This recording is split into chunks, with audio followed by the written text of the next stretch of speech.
today's affirmation is I am limitless.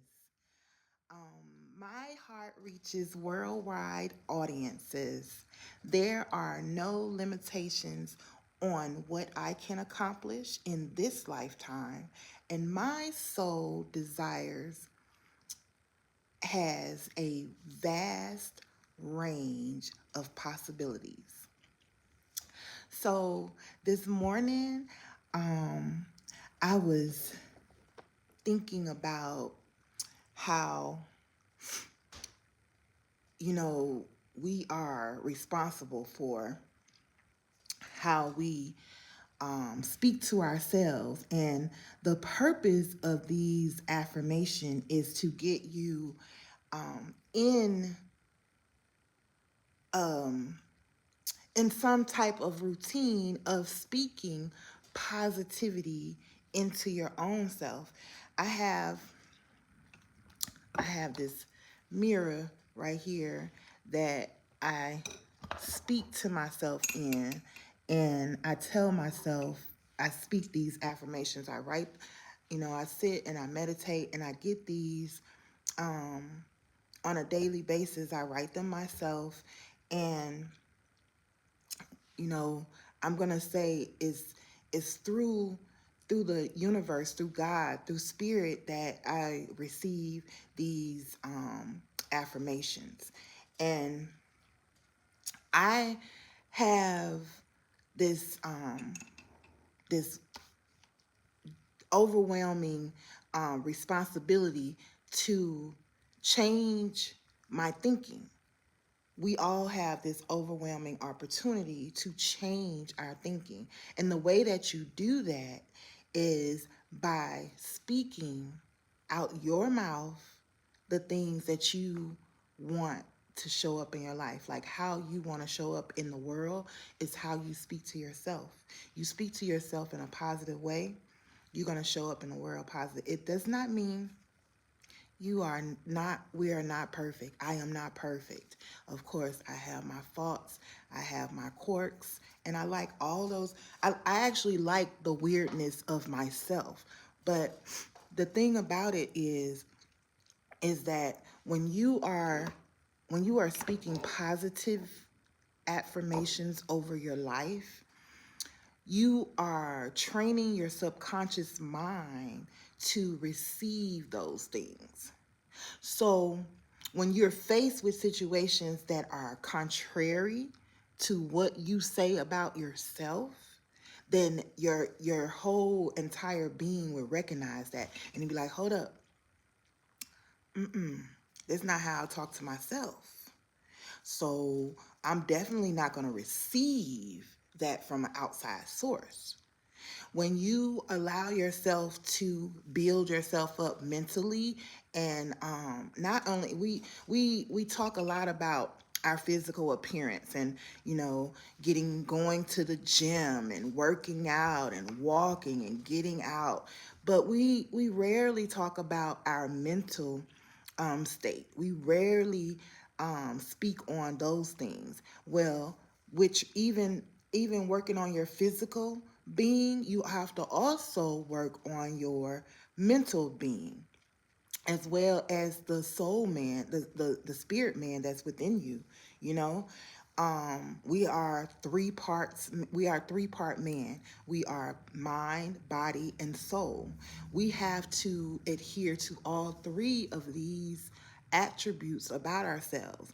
The physical is our working on our body, of course, but and then the mental is working on our mind, and then the spiritual is working on our soul.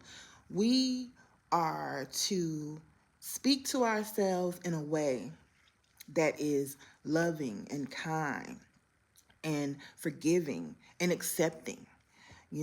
This causes us not to be judgmental towards one another, and it causes us not to be judgmental towards ourselves when we actually put this into practice. So speaking positive affirmation uh, um, to yourself, and actually look at yourself in the mirror and tell yourself, I am limitless. I am limitless. My heart reaches a worldwide audience. There is no limitations on what I can accomplish in this lifetime. My soul desire has a vast range of possibilities. When you start speaking to yourself in a way that is loving, kind, pleasing, forgiving, and you start giving yourself grace to show up for who you are, you start walking differently. You start walking and speaking in a way that is conducive to who you are on the inside.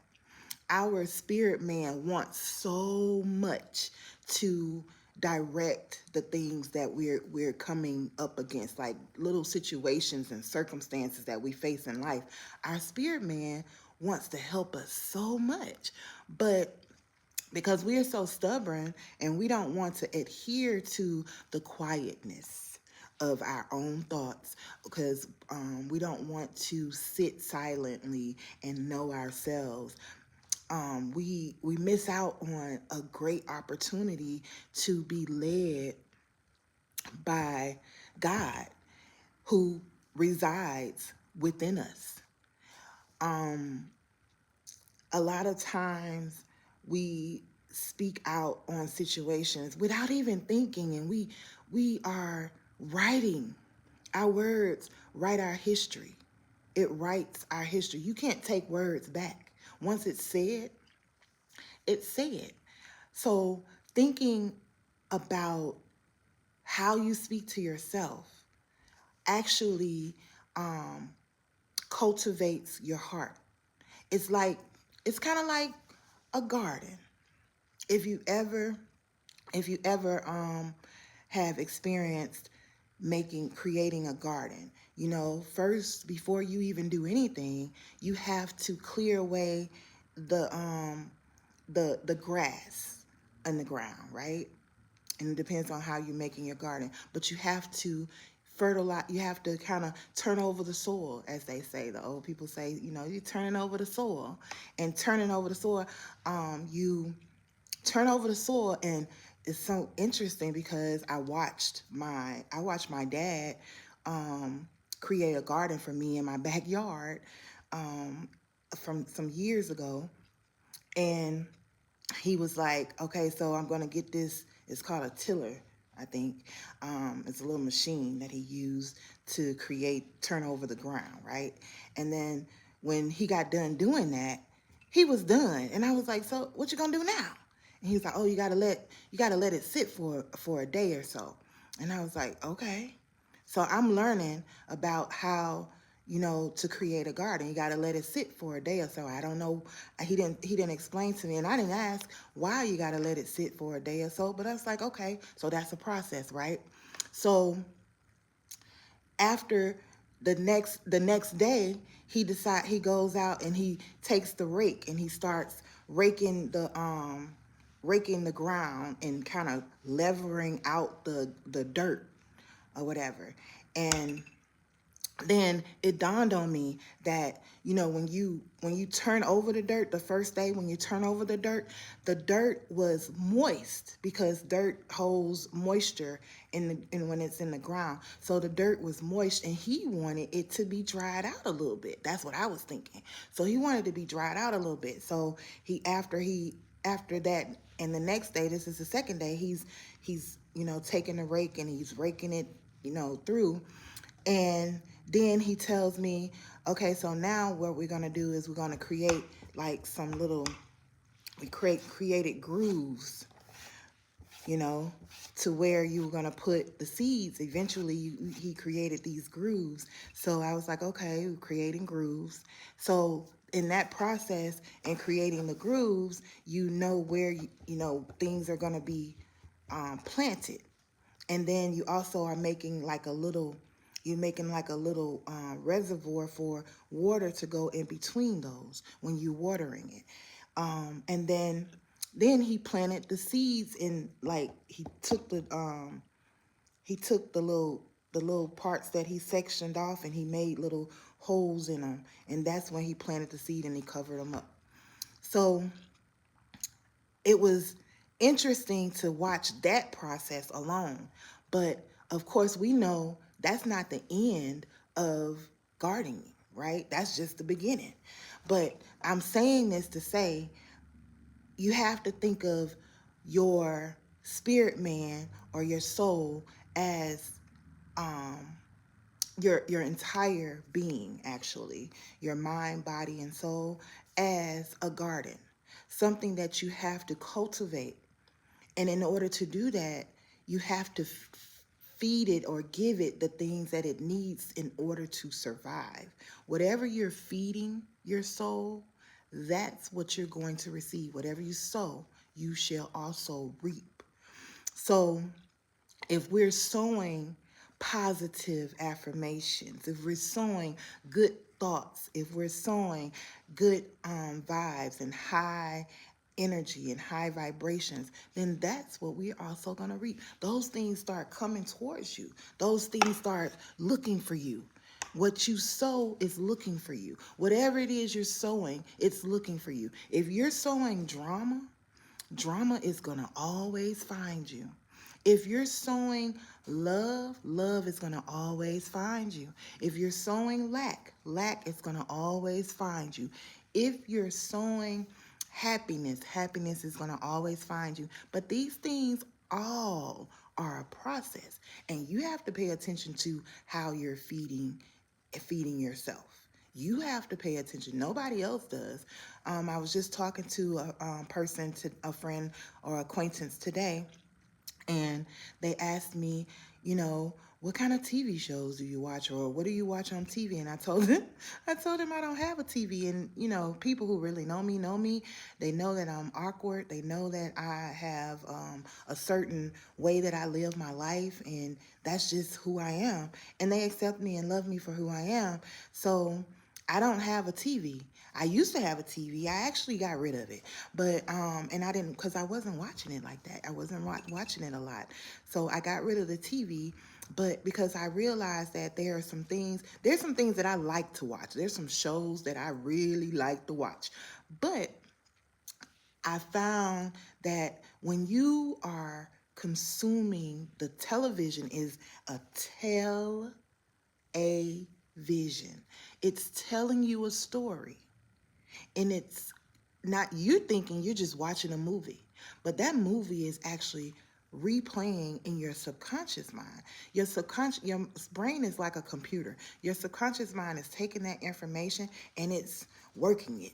It's working it. And it's actually building you from the inside out, and it's causing things to come into you. So you have to be mindful. It says, be careful of the things that you be careful of your things that you receive in your eye gate and your ear gate and things that come out your mouth. And there is another one. It's about what you feed or put into your mouth gate or eat, their eating habits. I know I met this lady who has all these beautiful African artifacts, and she has, you ever seen those three monkeys that cover their eyes, cover their ears, and cover their mouth? Well, it's actually four monkeys. It started out as four monkeys, and this is an African proverb. And you know what? I don't know it right offhand, so I'm going to put a pin in that, and I'm going to research it and find out, and I'm going to come back and talk about it. But I found that, when I'm careful about what I put in my eye gate, ear gate, and what comes out of my mouth, I am more successful in the things that I'm looking to do in my life. So yeah, happy Sunday. I just wanted to come on here really quick and tell you that today's affirmation is I am limitless. I got a lot of information, a lot of revelations this morning in regards to being limitless and how to proceed. Oh my gosh, the things that God is doing in this lifetime for us, the things that God has reserved for us is such a beautiful thing. It's such beautiful things, and you just have to know how to receive. Just know how to receive. When you are a giver, you often don't know how to receive, but it's time. It's time for us to learn. And, that's kind of all I wanted to say this morning. I'm going to go and have a beautiful Sunday, and I hope you do too. Remember, I love you, but God loves you so much more.